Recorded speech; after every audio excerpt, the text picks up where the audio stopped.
हिडमा पर इतना दबाव बढ़ा कि वो यहाँ से छत्तीसगढ़ छोड़ करके तेलंगाना जाने में मजबूर हुआ, और उसके बाद कैसे हिडमा का अंत हुआ, ये सारी जानकारी आज हमारे साथ सुकमा एसपी ने साझा की। 2024 में जो मुठभेड़ हुई वहां पीएलजे बटालियन 1 को भागना पड़ा। हिडमा मारा गया और नक्सलियों का कमांडर था, और लेकिन ये सबसे जो प्रमुख भूमिका रही है इसमें आपकी रही है। हिडमा 500 से ज्यादा जवानों के शहीद होने में मतलब मेन कारण हिडमा है जी। आप जब पुवर्ती पहुंचे थे 2024 में और अब 2025 में, अब उस पुवर्ती और आज की पुवर्ती में काफी परिवर्तन आ गया, थोड़ा उसके बारे में बता दीजिए। हिडमा के घर में जाके कैंप लगाना ये सिक्योरिटी फोर्सेस का एक साइकोलॉजिकल सक्सेस था, मतलब एक मनोवैज्ञानिक जीत थी हमारी वो। पुवर्ती कैंप या फिर नक्सलगढ़ में कैंप जो आपने लगाए, लगातार वहां पे जवान पहुंचे, इसमें सबसे बड़ा चैलेंज क्या था पुलिस के लिए? देखना, उसको मारना काफी समय से पुलिस का लक्ष्य रहा, क्योंकि बड़ा नक्सल कमांडर था। तो अभी हिडमा के मारे जाने के बाद कोई और ऐसा टारगेट है क्या अभी पुलिस का? सभी नक्सलियों से अपील करता हूं कि जल्द से जल्द सरेंडर करें और जो पुनर्वास का रास्ता है उसको अपना मुख्य मार्ग बनाए।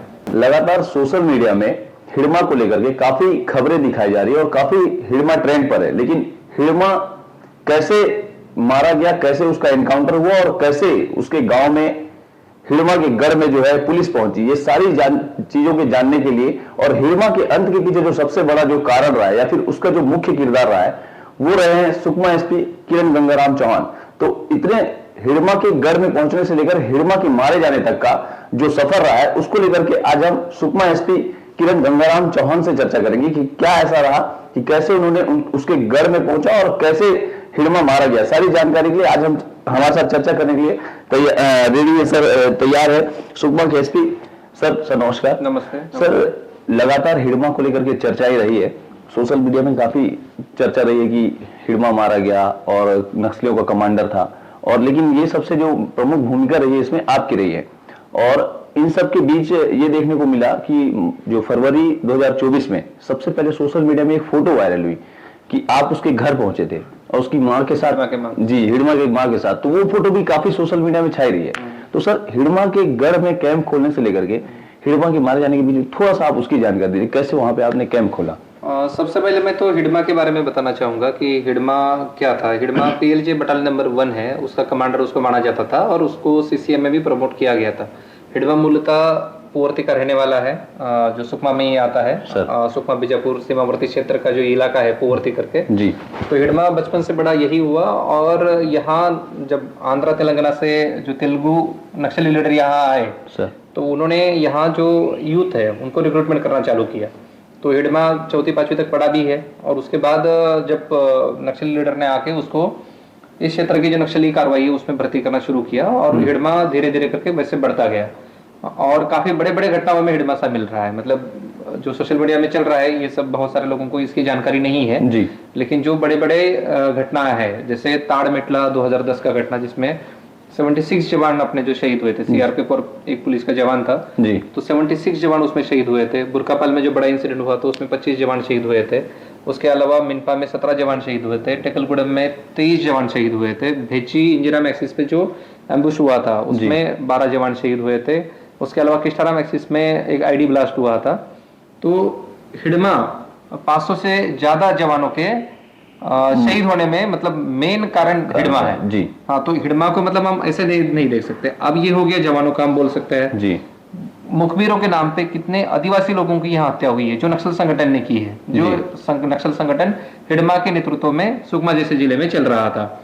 जो पिछले 20 साल का जो डाटा है सुकमा जैसे जिलों में, तो 400 से ज्यादा जो आम नागरिक इस घटनाओं में मारे गए, भले वो आईडी की ब्लास्ट हो, उसके अलावा एर्रापुर जैसी घटनाएं हो, मणिकुंडा जैसी घटनाएं हो जो सलवाजोड़म पे अटैक हुआ करता था, उसके अलावा जो इन्फॉर्मर नाम के जो गांव वालों को मारा गया अभी तक मतलब मारते हैं, उसके अलावा आईडी में जवानों को आदिवासी लोगों का पैर पड़ना, आदिवासी लोगों के पैर उखड़ जाना जी जी। कितने तो लोगों का हमने रायपुर एम्स में, नहीं तो डिस्ट्रिक्ट हॉस्पिटल सुकमा में हमने सर्जरी करवाई। ये केवल मैं जवानों की बात नहीं कर रहा हूँ, जवान घायल तो बहुत हुए हैं, बट जो आम नागरिक है उनकी भी पुलिस मुखबिर है करके काफी ज्यादा संख्या में हत्या की गई। मतलब ये कहा जा सकता है कि 1000 के लगभग लोगों के मारे जाने के पीछे और कईयों के घायल होने के पीछे उसका बड़ा हाथ, उसका बड़ा हाथ था। तो ये इंपॉर्टेंट है।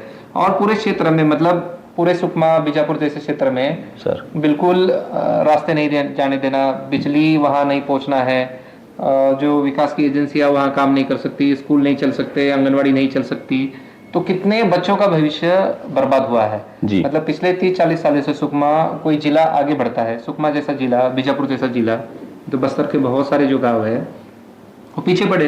हाँ, तो इन सभी के पीछे हिडमा था। हाँ, अब उसके ऊपर जो आंध्रा तेलंगाना से जो नक्सली लीडर आए थे वो बैठे थे, लेकिन कहीं ना कहीं हिडमा का रोल था और यहाँ के जो बच्चों को, यूथ को रिक्रूटमेंट करने में उसका बड़ा हाथ था। हाँ, तो वो उसको हम ये सब नहीं देखेंगे और यहाँ के जो लोगों की तकलीफें है। हाँ, हमने जो कैंप खोले अंदर अंदर जाके, कैंप खोलते समय पूरे रोड कटे हुए थे। हाँ, पूरा वहाँ मतलब पीडीएस लाने के लिए लोगों को 20-20 किलोमीटर चलना पड़ता था। तो ये सब दिक्कतें किसकी वजह से हुई थी? नक्सल संगठन की वजह से ही हुई थी। और कहीं ना कहीं मतलब हिडमा उसका मेन कारण था।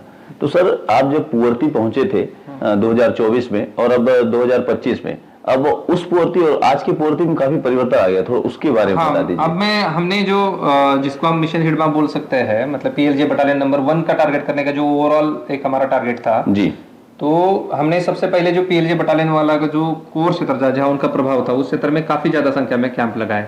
उसमें 2024 फरवरी 2024 में टेकलगुडम और पुवर्ती 2 इंपॉर्टेंट कैंप हमने लगाए जी। जब टेकलगुडम हम कैंप लगा रहे थे, लगभग 400 नक्सली अटैक करने के लिए आए थे। लगभग 4 घंटा वहां मुठभेड़ चला।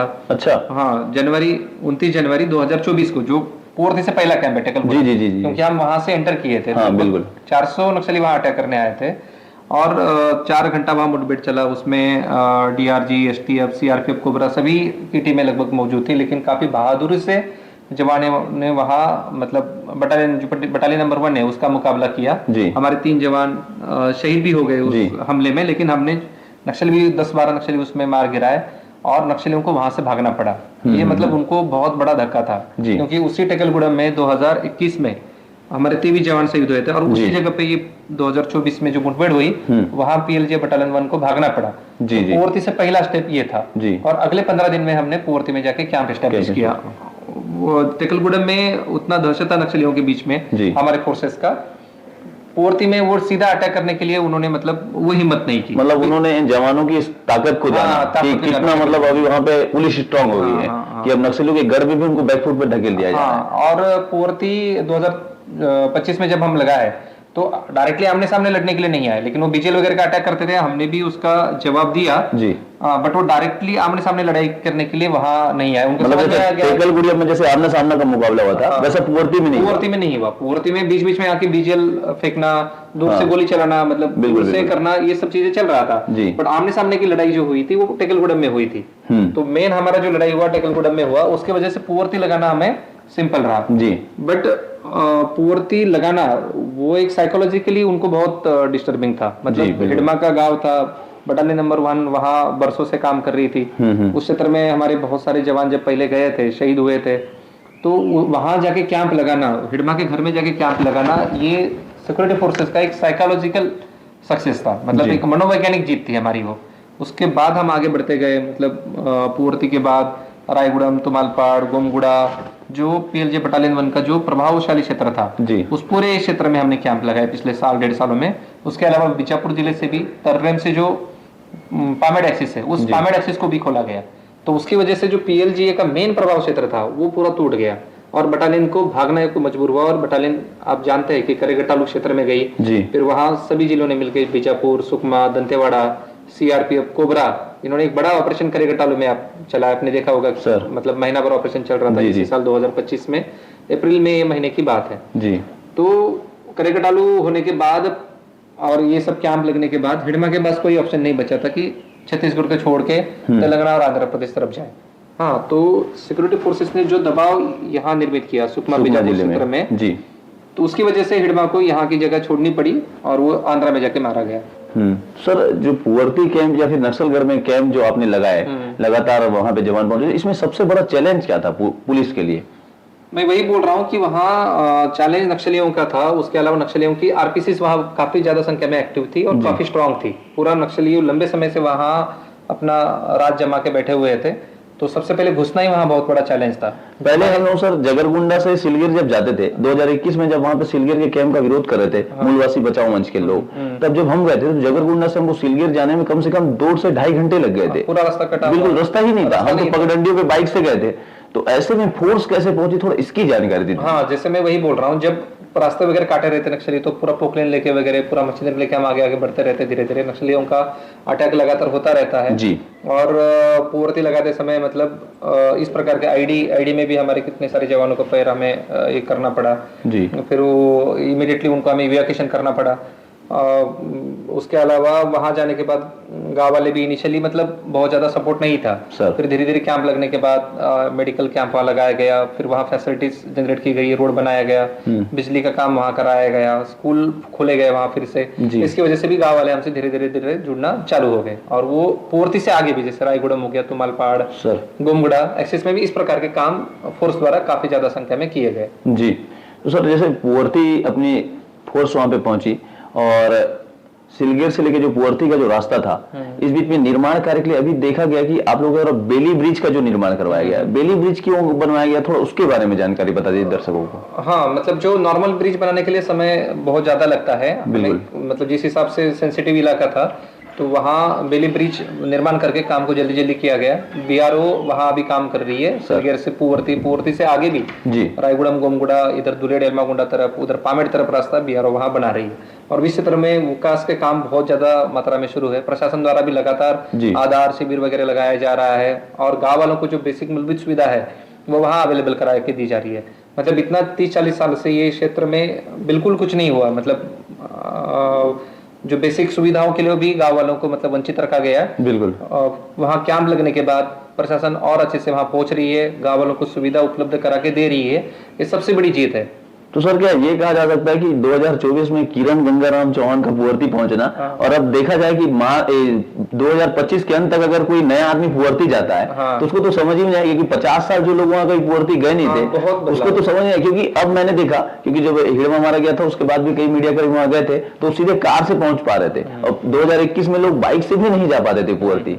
तो ये कहा जा सकता है कि एक साल के अंदर सीधा शासन की सारी योजनाएं लगभग पहुंचा दी गई। हाँ, मतलब बहुत ही अच्छे तरीके से एक सर्वांगीण विकास वहाँ किया जा रहा है और आप देख रहे हैं कि मतलब हमें इतना लड़ाई करना पड़ा था। मतलब मैंने बताया किस हिसाब से नक्सली की बटालियन अटैक की थी 400 लोगों के साथ और आज पूर्ति हम मतलब कोई भी आप गाड़ी लेके आराम से वहां जा सकते हैं, 4 चक्का वहां जा रही है, वहां पे आराम से लोग जा रहे हैं। मतलब काफी अच्छा काम हुआ और काफी कम समय में ये काम हुआ है। अब कुछ समय बाद अगर राजधानी से कोई आएगा तो सीधा बाई रोड सीधा पूर्ति तक जा सकता है और रास्ते भी बहुत अच्छे हो गए। हाँ, आराम से जा सकता है, कोई दिक्कत नहीं। तो सर जैसे हिड़मा काफी समय तक पुलिस का एक टारगेट रहा है, तो हिड़मा को ढूंढना, उसको देखना, उसको मारना काफी समय से पुलिस का लक्ष्य रहा क्योंकि बड़ा नस्ल कमांडर था। तो अब हिड़मा के मारे जाने के बाद कोई और ऐसा टारगेट है क्या अभी पुलिस का बड़ा टारगेट? नहीं, लगातार जो क्षेत्र में बचे नक्सली है उनके खिलाफ ऑपरेशन हम लगातार जारी किए हुए हैं, कैंप भी खोले जा रहे हैं जी। और जो बाकी नक्सली बचे हुए हैं मैं सभी को यही बोलूंगा, आप आत्मसमर्पण करें। हमारी पुनर्वास की जो नीति है काफी अच्छी है, उसमें बहुत सारे लाभ जो नक्सली पुनर्वास करते हैं उनके लिए दिए जा रहे हैं। उनका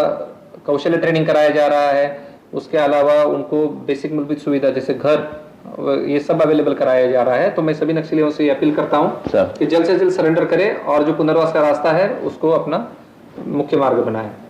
तो सर लगातार जैसे नक्सली आत्मसमर्पण कर रहे हैं तो पुनर्वास केंद्र में नक्सलियों को रखा जाता है, कई कौशल विकास की जैसे चीजों को सीखने, तो इनको वहां पे कब तक रखा जाता है, फिर उसके बाद उनको घर कब जाने दिया जाता है, थोड़ा इसकी जानकारी दे दीजिए। जैसे कोई भी नक्सली पुनर्वास के लिए हमारे पास आता है तो उसको हम कम से कम 3 से 4 महीने के लिए पुनर्वास केंद्र में रखते हैं और उसको जो ट्रेनिंग है, जैसे गाड़ी चलाने का ट्रेनिंग है, नहीं तो कृषि कैसे अच्छे तरीके से करते हैं उसका ट्रेनिंग है, राजमिस्त्री का ट्रेनिंग उसको दिया जाता है। उसके अलावा होटल मैनेजमेंट दी, उसको देखना है ठीक से करना है कैसे है, तो उसका भी ट्रेनिंग हम उसको देते हैं जी। तो अलग अलग ट्रेनिंग उसके मन के हिसाब से उसको ट्रेनिंग अवेलेबल करा के देते हैं। 3-4 महीने के बाद उसका ट्रेनिंग जब अच्छा हो जाता है उसके बाद उसको हम घर जाने देते हैं। मतलब उनको कुछ ना कुछ उनका स्किल्स उनका डेवलप हो जाए, मतलब कोई एक अच्छा काम सीख जाए। जो इसमें जब वो ट्रेनिंग करता है तो हर महीने का उसको 10,000 रुपए भी मिलता है। मतलब अच्छा, जो पैसे मिलते हैं? हाँ, जो पुनर्वास करके जब उसका ट्रेनिंग चलता रहता है ट्रेनिंग के टाइम पे, तो 1 महीने का उसको 10,000 रुपए देने का प्रावधान भी सरकार ने किया है। और अभी जो नक्सली पुनर्वास कर रहे हैं उनको स्किल ट्रेनिंग का पर महीना 10,000 रुपए मिल रहा है। अच्छा, हाँ, तो ये काफी नक्सलियों के लिए भी अच्छा संदेश है कि मतलब आप ट्रेनिंग के टाइम में भी आपको एक प्रकार से सैलरी बोल सकते हैं, तो वो सैलरी भी मिल रही है। तो सर नक्सलवाद जब आप आए थे सुकमा में तब तब भी नक्सलवाद का काफी यहाँ पे असर था, और अब ऐसा हो गया कि मार्च 2026 भी काफी करीब है। ऐसे में नक्सल समस्या लगभग छत्तीसगढ़ से खत्म होने वाली है। तो ऐसे में आप 2 सुकमा को आपने देखा है, तो उसके बारे में थोड़ा सा आप बता दीजिए। हाँ, मतलब निश्चित जब मैं इस जिले में आया था तो मतलब काफी मतलब संवेदनशील स्थिति थी। नक्सली काफी ज्यादा संख्या में मतलब कुंटा, दोरनापाल, चिंता गुफा जैसे क्षेत्र में घूम रहे थे जी। जो कैंप लगाने की स्ट्रेटजी है और उसके बाद जो ऑपरेशन अग्रेसिव तरीके से जो ऑपरेशन चलाए गए और उसमें काफी ज्यादा संख्या में नक्सली मारे गए, अरेस्ट हुए और सरेंडर भी हुए। इसका एक नतीजा है कि हम सुरक्षित सुकमा की ओर बढ़ रहे हैं। मैं ये नहीं बोलूंगा कि समस्या एकदम ही कम हो गई है, लेकिन हम काफी कंट्रोल में है, मतलब अच्छी स्थिति में है और आने वाले दिनों में जो काम चल रहा है उसको और अच्छे से करा के जो मार्च 2026 की जो डेडलाइन है उसको हम कंप्लीट कर पाएंगे। सर, सुकमा के विकास के लिए या फिर सुकमा से नक्सलवाद खत्म करने के लिए आपका विशेष योगदान रहा है। ऐसे में सुकमा से जब नक्सलवाद समाप्त हो जाएगा तो ऐसे में आप कैसा सुकमा देखते हैं? नहीं, मैं निश्चित बहुत ही सुकमा का भविष्य अच्छा देखता हूँ। सुकमा एक सीमावर्ती क्षेत्र वाला जिला है, जैसे सुकमा से लगा हुआ तेलंगाना है, आंध्रा है, उड़ीसा है जी। और काफी अच्छे जैसे भेची चिंता गुफा, चिंतलनार मरेगुड़ा, उसके अलावा बासागुड़ा, जगरगुंडा, ऐसे एक्सिस सुकमा के अभी खुल रहे हैं। तो यहाँ इस क्षेत्र में जो इकोनॉमिक एक्टिविटीज है वो भी बढ़ेगी। जहाँ शिक्षा, स्कूल और जो हेल्थ की सुविधा है वो गांव वाले के पास अभी पहुंच रही है जी। तो इससे जो अंदरूनी क्षेत्र में भी है वो काफी ज्यादा संख्या में विकास होगा और सुकमा का एक भविष्य अच्छा होगा। इसमें मुझे कोई ये नहीं है, दुविधा नहीं है। तो सर, काफी सुकमा के बारे में जानकारी देने के लिए आपका बहुत बहुत धन्यवाद। आज हमारे साथ चर्चा में सुकमा के एसपी किरण गंगाराम चौहान थे, जिन्होंने बताया कि कैसे हिड़मा के घर पे फोर्स पहुंची और कैसे हिड़मा मारा गया और क्यों हिड़मा पर इतना दबाव बढ़ा कि वो यहां से छत्तीसगढ़ छोड़ करके तेलंगाना जाने में मजबूर हुआ और उसके बाद कैसे हिड़मा का अंत हुआ। ये सारी जानकारी आज हमारे साथ सुकमा एसपी ने साझा की। अगर आपको ये हमारी वीडियो अच्छी लगे तो हमारे चैनल को सब्सक्राइब करिए और कमेंट जरूर करिएगा। धन्यवाद।